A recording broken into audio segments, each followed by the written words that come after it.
Inilah bukti kalau jabatan itu didapatkan karena prestasi, bukan karena giveaway politik. Aku mau membahas tentang Menteri Keuangan kita yang belum 2 bulan menjabat, Menteri Keuangan Pak Purbaya. Siapa sih dia? Teman-teman, secara pendidikan, Bapak ini memang datang dari Teknik Elektro ITB, yang itu salah satu yang paling susah untuk dimasukin. Selain itu, dia juga melanjutkan pendidikannya di Purdue untuk master dan PhD-nya, jadi memang sangat berpendidikan. Secara karir pun, Bapak ini pernah jadi Direktur Utama PT Dana Reksa, dan sebelum menjadi Menteri Keuangan, dia pernah menjabat sebagai Ketua Dewan Komisioner dari LPS dari tahun 2020 sampai 2025. Karirnya cemerlang, pendidikannya mantap, dan bukan didapatkan dari hasil giveaway politik. Yuk kita lihat, prestasinya kurang dari 2 bulan bekerja.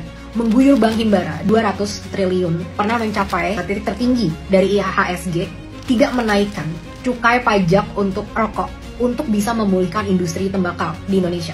Membawa ahli dari luar Kementerian Keuangan untuk memperbaiki Cortex. Menarik anggaran belanja yang nggak keserap, biar ini bisa diimplementasikan, dipakai, dan ekonomi mulai bergerak.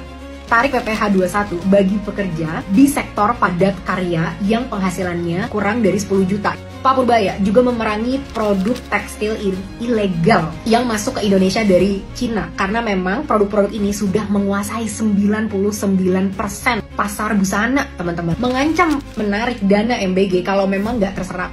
Dan yang terakhir sampai saat ini adalah menolak untuk membayar tagihan untuk kereta cepat. Politisi-politisi, menteri-menteri yang dapat jabatannya karena giveaway politik, lihat nih, orang yang empati kepada rakyat dan berpihak kepada rakyat itu akan mendapatkan support publik yang besar. Hasil kerjanya jelas, orang yang profesional, hasil kerjanya terukur, komunikasinya pun terus dikomunikasikan gitu, apa-apa yang dia lakukan kepada rakyat.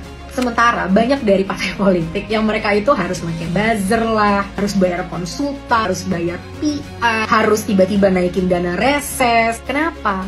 Karena mereka kerjanya nggak buat rakyat, nggak pro rakyat. Jadi gimana caranya biar rakyat itu bisa pro mereka dari cara-cara lain? Padahal mah gampang aja, tinggal bikin kebijakan yang berpihak pada rakyat, menyuarakan kepentingan rakyat, bukan kepentingan partai politik. Komunikasi yang transparan seperti ini sangat dibutuhkan, karena publik kita itu udah bener-bener nggak percaya sama banyak penyelenggara negara. Jadi kita butuh adanya update-update, kejelasan, apa yang sedang dilakukan, itu pelan-pelan akan mengembalikan kepercayaan dari masyarakat terhadap penyelenggara negara. Dan yang paling penting ya pasti kebijakannya yang berpihak gitu kan kepada rakyat-rakyat.